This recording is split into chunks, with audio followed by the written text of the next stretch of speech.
After half a century, most Triumph Tridents will have suffered more from the people who have worked on them than from wear and tear.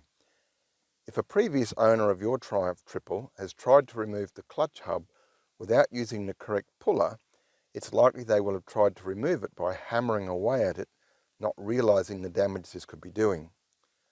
The opposite end of the main shaft is supported by a ball bearing that is located by a circlip. The circlip groove was never intended to withstand shock force, so hammering away at the clutch end of the shaft almost always results in the alloy casting around the circlip groove being broken away.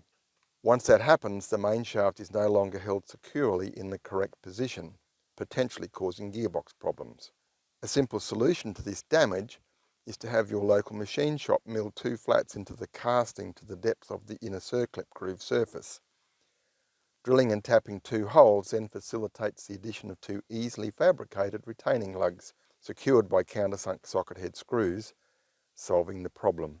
If you don't have the right tools or you don't know what you're doing, it really is a good idea to have your engine work done by a suitably qualified expert.